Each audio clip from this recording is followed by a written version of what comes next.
Monsoon के साथ ही इस बार भी देश के अलग अलग हिस्सों में अतिवर्षा, बाढ़ और भूस्खलन की खबरें आ रही हैं।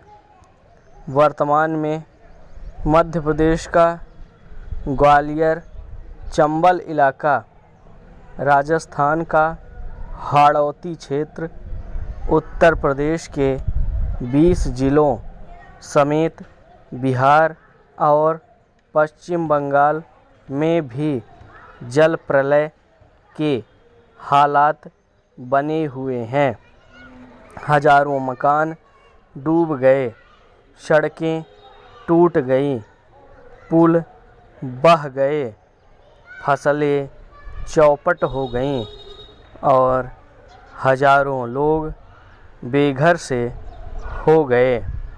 बाढ़ प्रभावित इलाकों में कोरोना संक्रमण के दौर में बड़ी आपदा बनकर सामने आई है। प्रश्न यह है कि बाढ़ आखिर क्यों आती है और इसका सामना करने के लिए मानव को क्या करना चाहिए।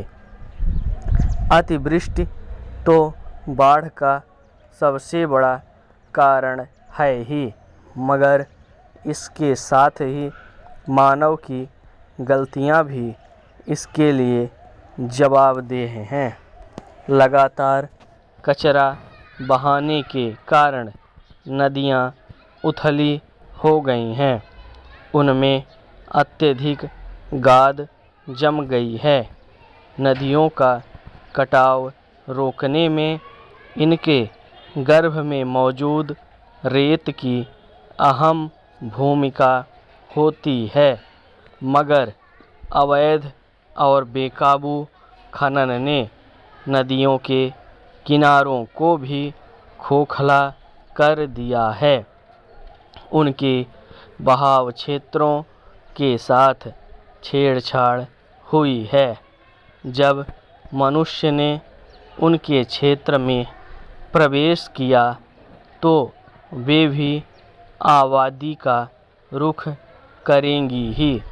साथ ही नदियों के किनारों पर पनपे जंगलों को भी अंधाधुंध लगातार काटा जा रहा है, जिससे नदियों में कटाव बढ़ा है। वहीं बांधों ने भी नदियों को बांधने की कोशिश की है। देश के कई इलाकों में बाढ़ इन बांधों के कारण भी आ रही है।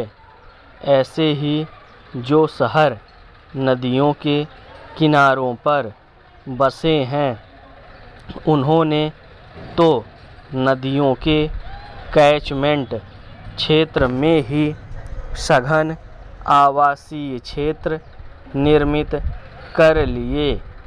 ऐसे में पानी तो आएगा ही। तमाम चुनौतियों के उलट अगर हम नदियों के कुदरती बहाव के रास्ते तैयार करने की कोशिश करें तो इसमें बाढ़ नियंत्रण की संभावनाएं दिखती हैं। यह भी अहम तथ्य है कि जिन इलाकों में हर वर्ष बाढ़ आया करती है, वहाँ ज़मीनों के दाम अधिक नहीं होते हैं और ऐसे में आर्थिक तौर पर कमज़ोर तबके के लोग ही ऐसे जोखिम भरे इलाकों में आबाद होते हैं। ऐसे लोगों को अगर दूसरे स्थानों पर बसाया जाए तो उनके पास खुद को गरीबी के विषैले दुष्चक्र से आज़ाद होने का अवसर भी रहेगा। हमें यह भी स्वीकार करना होगा कि नदियाँ इस भूक्षेत्र का, इसकी पारिस्थितिकी का अभिन्न अंग हैं। ऐसे में इंसानों को अपनी गतिविधियाँ प्राकृतिक परिस्थितियों द्वारा तय की गई सीमाओं के दायरे में रहकर ही संचालित करनी होंगी। प्राचीन काल में जिस तरह मानवीय गतिविधियों को प्राकृतिक व्यवस्था के तालमेल से संचालित किया जाता था, उसी विचार को हमें नए सिरे से अपनाने के बारे में सोचना होगा।